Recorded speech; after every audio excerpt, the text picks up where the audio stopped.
നമ്മൾ ഇന്ന് ചേലക്കരയിലേക്ക് പോകുന്നു. അവിടെ നിന്ന് സൂരജ് സജി ചേരുന്നുണ്ട് വിവരങ്ങളുമായി. സൂരജിനൊപ്പം നവദമ്പതിമാർ കൂടിയുണ്ടെന്നാണ് മനസ്സിലാക്കുന്നത്. സൂരജ്, ഏത് ബൂത്തിലാണ്, എന്തൊക്കെയാണ് വിവരങ്ങൾ? സൂരജ്. ഉന്മേഷ്, ഞാനിപ്പോൾ നിൽക്കുന്നത് ചേലക്കര ഗ്രാമപഞ്ചായത്തിലെ പരക്കോട് ബൂത്തിലാണുള്ളത്. ഇവിടെയാണിതാ നവദമ്പതികൾ വോട്ട് ചെയ്യാൻ വന്നതാണ്. ഇത് ഇവിടത്തുകാരാണ്. പക്ഷേ ഇതിൽ ഒരാൾ, അതായത് ഈ നവവധു ആദ്യമേ വോട്ട് രേഖപ്പെടുത്തിയിട്ടുണ്ട് അല്ലെ?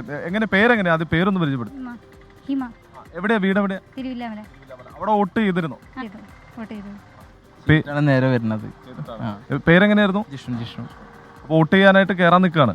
അതായത് ജിഷ്ണു ഇവിടെ നിന്ന് വോട്ട് ചെയ്യാനായിട്ട്, അതായത് ഹിമ വോട്ട് ചെയ്തു. രാവിലെ തിരുവില്ലാമലയിലായിരുന്നു. അവിടെ നിന്ന് വോട്ട് ചെയ്ത് വിവാഹം കഴിഞ്ഞ ഉടനെ തന്നെ പോയി വോട്ട് ചെയ്ത് അവിടെ നിന്ന് വന്നതാണ്. ഓടിപ്പാഞ്ഞ് വീട്ടിലെത്തിയ ഉടനെ തന്നെ അടുത്ത് ജിഷ്ണു വോട്ട് ചെയ്യാൻ വേണ്ടി വന്നതാണ്. അപ്പൊ എന്താ ഈ കല്യാണ ദിവസമായിട്ട് പോലും വോട്ട് പാഴാക്കുന്നില്ല? ഇല്ല, വോട്ട് അവകാശമാണല്ലോ.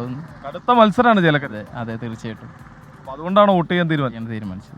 അതാണ് ഉന്മേഷ്. അതായത് ചേലക്കരയെ സംബന്ധിച്ച് വിവിധ വിഷയങ്ങളുണ്ട്. മറ്റു വിഷയങ്ങളെല്ലാമായിട്ട് വലിയ ചൂടേറിയ ഒരു രാഷ്ട്രീയ കാലമാണ് നമ്മൾ കടന്നുപോയത്. തെരഞ്ഞെടുപ്പ് കാലമാണ് കടന്നുപോയത്. അപ്പോൾ ഈ വിവാഹ ദിവസം പോലും ആ ചൂടും ചൂരും നമ്മുടെ പോളിംഗ് ബൂത്തുകളിൽ പ്രകടമാകുന്നു. അങ്ങനെ നവദമ്പതികളടക്കം ഈ പോളിംഗ് ബൂത്തുകളിലേക്ക് എത്തുന്ന കാഴ്ചയാണ് ഇപ്പോൾ ചേലക്കരയിലുള്ളത്. ഉന്മേഷ്. ശരി സൂരജ്. സൂരജ് സജിയാണ് ഇപ്പോൾ വിവരങ്ങൾ നൽകിയത്.